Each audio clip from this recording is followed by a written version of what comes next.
Hey everyone! Welcome to The Young and the Restless. I'm Jane, and I'm so excited to have you here. If you love Young and the Restless, then you're in the right place. Make sure to hit that subscribe button and turn on notifications so you never miss a video. Alright, let's dive right in. Nick rages at Kane over the planted evidence, and Lily accuses her ex-husband of murder. Thursday, July 17, 2025, today on The Young and the Restless, Nick delivers surprising news to Nikki and Victor, Lily weeps for Damien, and Phyllis suggests a hidden probe. In the train car, Phyllis tells Chance that the dagger in Damien's back resembles the one she saw. Nick yells, "Of course it's the knife that killed Damien. Someone is attempting to set him up. And we all know who that person is." Chance asks Nick not to draw conclusions and to explain how he discovered it. Nick claims he left Sharon's sleeping car and returned to his. In the bathroom, he found that the sink stopper was stuck. He reached down and pulled out the sack. Chance inquires whether he found a bottle of bourbon in there. Nick did not. He claims Kane is responsible for this and that it has been his goal since the beginning. Chance is not following. Nick wants Phyllis and Chance to admit that this is suspicious and unusual.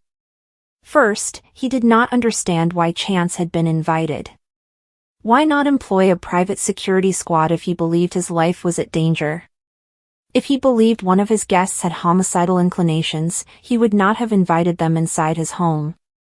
Chance said they can't assume who the killer was targeting. Nick believes Kane wanted Damien dead because he was involved with Lily. It could also have been business. He seeks revenge on the Newmans by framing Chancellor, which may serve as a distraction from his next move. Chance and Phyllis are not buying it. Nick fumes. Nick continues to argue his case, while Phyllis tells him that she is on his side. She would kill anyone who attempted to frame him for murder. She doesn't see why Kane would set this up. They think that Kane knew about Lily and Damien before now. Nick tells Chance that Adam came to warn them that Kane was buying real land in Genoa City, and that Chelsea had seen him there. He is obviously in contact with the outside world. Chance is taken aback to learn that there is an escape route. Nick claims he wants to keep them captive so that his little game can be played out. Chance liked to stick to the truth. Phyllis believes Kane could not have planted the knife in his room since she was present. Nick speculates that Kane may have collaborators, such as Carter. Chance informs Nick that he is going to search his sleeping automobile. Nick is annoyed that Chance believes he may have done this. Perhaps the first thing he should look into is how Kane gets on and off the mountain. Chance confirms that he will expect Kane to come clean. Amanda chews out Kane while in the maze. She needs all of the information. She needs the complete truth right now. Kane believes he has the right to remain silent. Amanda claims not from her, but he does not. Kane assures her that he and Damien were merely speaking. Previously, he had never met him in person. Amanda will need to view the security footage captured by the property's cameras. Kane still wants to know if she believes he killed Damien. She believes he is the person with the strongest motivation. In her experience, he will go to any length to eliminate the competition. Kane can't believe Amanda believes he's guilty. She lists all the things that make him appear guilty. Kane claims the bourbon and dagger are still gone. If he was guilty, then why would he teach Chance what to search for? Amanda complains that he has access to the outside world and that if he were innocent, he would have called the police. She has a strong suspicion that he is guilty, but that will not deter her from completing her duty. Phyllis joins Amanda and Kane and jokes about poisoned alcohol. She noticed that they fell silent as she appeared. That is not incriminating at all, is it? She does not believe Kane did anything wrong. She tells them that Nick discovered the murder weapon in his bathroom. Kane wonders what he did with it. Phyllis claims he did what any innocent man would do, he brought it to Chance. He believes he is being framed and has identified the perpetrator. Amanda wants to hear Chance's thoughts on everything. Phyllis says he only wants the facts. She claims she told them Kane couldn't have planted the evidence because she accompanied him from the moment they left Damien's body until they discovered Chance. Nick believes he had assistance, though.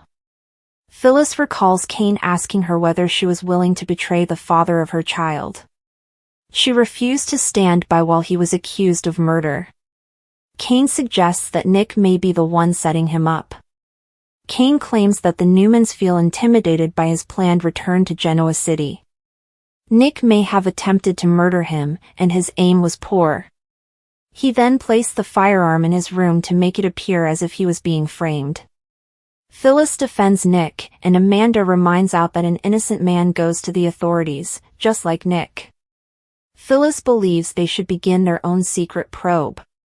Victor is solving a crossword problem in the train car with Nikki when his wife awakens with a start. She just had a horrible dream concerning their children. Victor brings her some tea to calm her anxiety. Nikki shudders because the dream was so horrific and genuine. She tells him Victoria and Nicholas were on the verge of a huge abyss. They were calling her, but she couldn't reach them.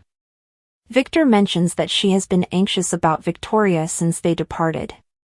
Nikki laments being separated from Victoria and Claire. Victor offers to get Nick, but she insists it is fine.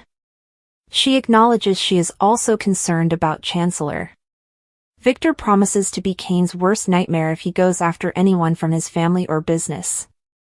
Nikki dislikes the expression in her husband's eyes. He really dislikes seeing her uncomfortable and concerned. They'll get home soon, and she'll see that Victoria is okay. Just then, Nick knocks. They let him in, and he says he's relieved they're all right. Kane made his next move, and it's a bloody one. Nick informs his parents that Damien was murdered. Kane was the lone suspect until a few minutes ago, as he was present with Damien at the time. It turns out, however, that he is attempting to frame someone from their family. It's me! He discovered the bloody knife used to kill Damien in his bathroom. Nikki let out a gasp. She recently had a dream that he was in jeopardy. Victor declares this to be an obvious setup. Nick nods. Kane has a compelling reason for wanting Damien out of the picture, Lily. They discuss Kane's desire to reclaim Lily and her subsequent relationship with Damien. Nick believes it is a true crime of passion. Victor muses, maybe. It's foolish to blame Nick. Their son informs him that he challenged Kane and has a hot temper. Nikki suspects that anyone could have hidden the knife in his room. Nikki wonders why Kane would do all of this. Victor claims to have been playing the long game for 6 years, but now what? It appears risky. Nick believes that if they can figure out the endgame, they will be able to identify who is playing them. Nikki believes they should do it before anyone else is wounded. In another train car, Lily sobs into a tissue and paces. She glances at the bed and recalls her experience with Damien. She lies on the bed, sobbing, "Damien, I'm so sorry." Moving to a chair to sip tea, Lily describes how she discovered Dumas was Kane and her clashes with him. Finally, she recalls kissing Damien in front of him. Back in the present, she shakes her head. Chance knocks on her door, eager to speak with her. They sit, and Lily tells Chance how fantastic Damien was. He had secrets concealed from him, which upset him. He was attempting to accept everything and was looking forward to establishing a new life in Genoa City. Lily expresses her desire for justice for Damien after crying, and now. Chance asks her to tell him what has happened since they arrived. Lily says it's a waste of time. Kane is the only person with a motivation to kill Damien. Chance wonders when she last saw Damien alive. Lily, Kane, and Amanda were all together near the maze. They informed Kane that they were a relationship. He pretended to accept it, but then asked to talk with Damien privately. Following that, she and Amanda went for a walk. When she next saw Kane, he was with the men carrying Damien's body. Chance asks Lily if Kane was possessive while they were together. She claims he could be. Chance inquires if he was violent with other men.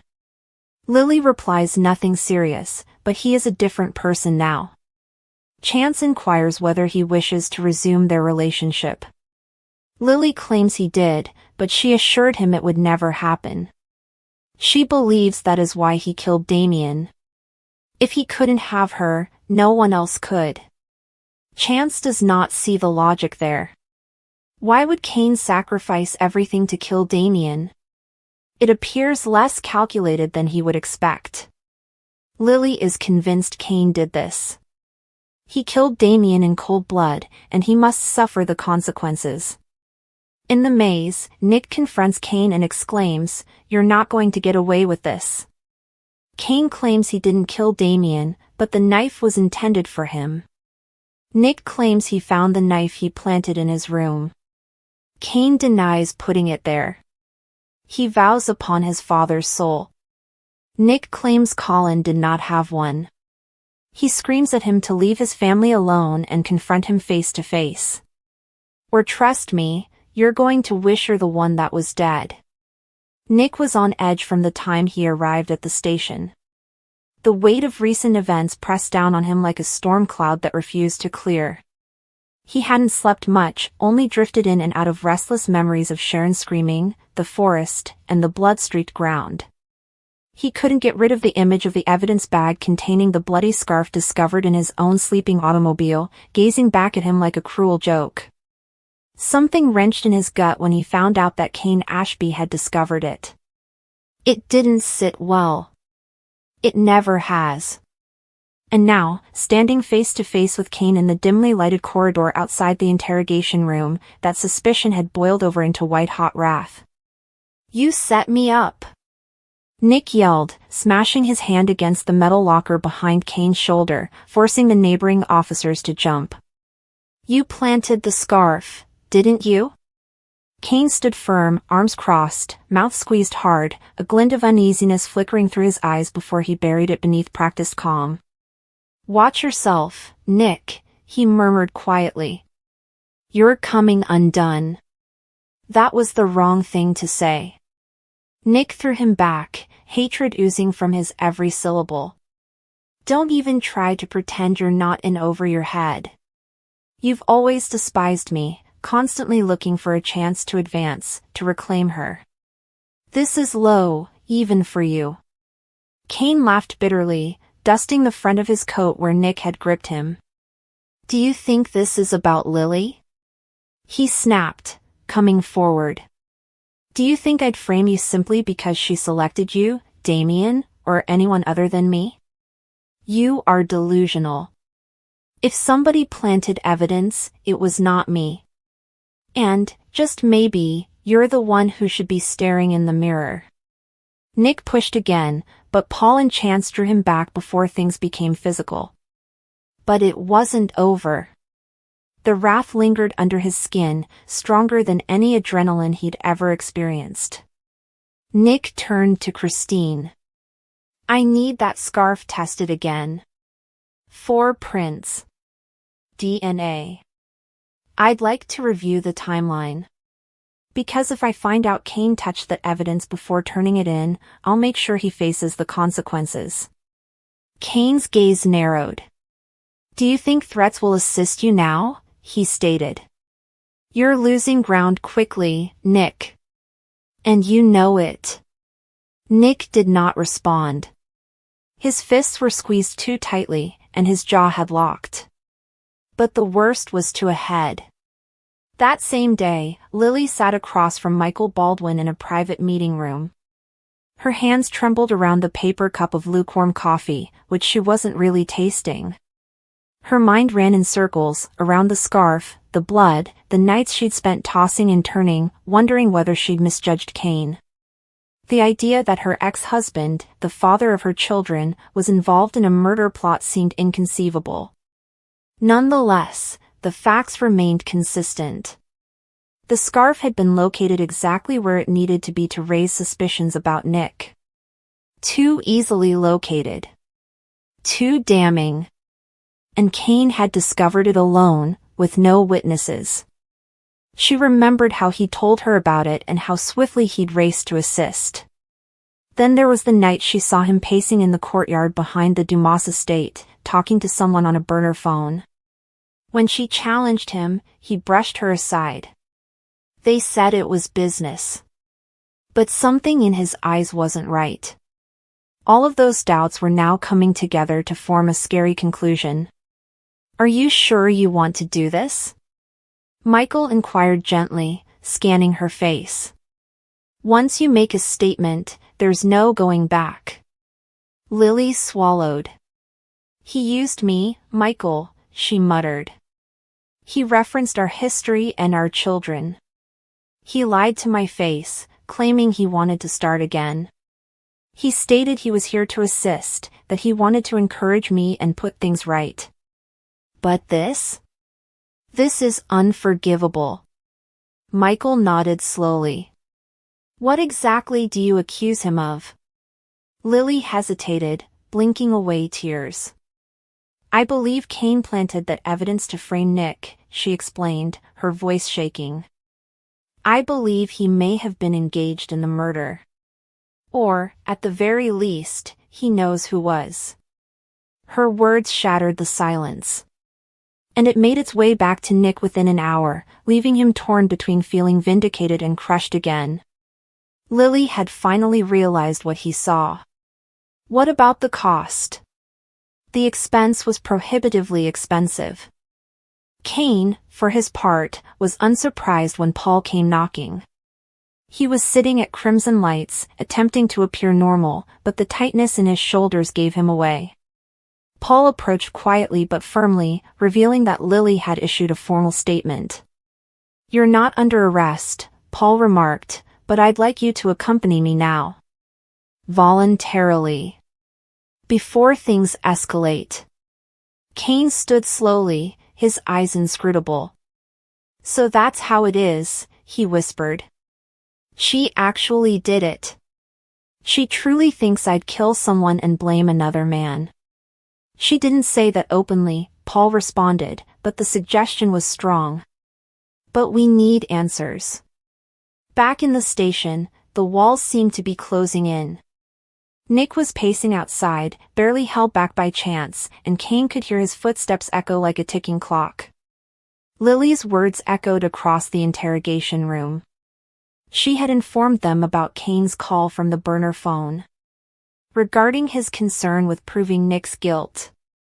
Kane had a purpose, a long-standing animosity for the Newmans, particularly Nick. She explained how Kane had previously informed her that people like Nick always get away with everything, unless someone makes sure they don't. Kane sat calmly, allowing the words to wash over him. However, something on the inside had cracked. He had not killed anyone. He hadn't planted the scarf, not directly. But he'd made a call. And he had told someone where Sharon could be found. He had not anticipated that section to come back and bite him. Not like this. Meanwhile, Lily and Devon sat outside, shaking. "He lied to me," she said, as if saying it enough would make it clear. "I wanted to believe that he had changed. But now I believe he is more dangerous than ever." Devon put a hand on her shoulder. "You did the correct thing. If Kane is involved, we cannot protect him. Not at the expense of another's life." She nodded, but her heart was shattered. The guy she had loved and forgiven so many times had now crossed a line. And if what Nick said was true, if Kane had done this to destroy Nick and reclaim her, then he was capable of anything. Nick, now filled with adrenaline and despair, stormed into the holding room when Kane was left alone. "You son of a bitch," he shouted before slamming the door behind him. "Why? Tell me why. What did I ever do to you to make you hate me so much that you ruined my life?" Kane did not answer. For once, he lacked deft comebacks and brilliant deflections. He simply glanced at Nick and remarked, "You were always the golden boy. You've got the girl. You have the legacy. And I received nothing. Perhaps I just wanted to settle the score." Nick attacked again, and no one stopped him.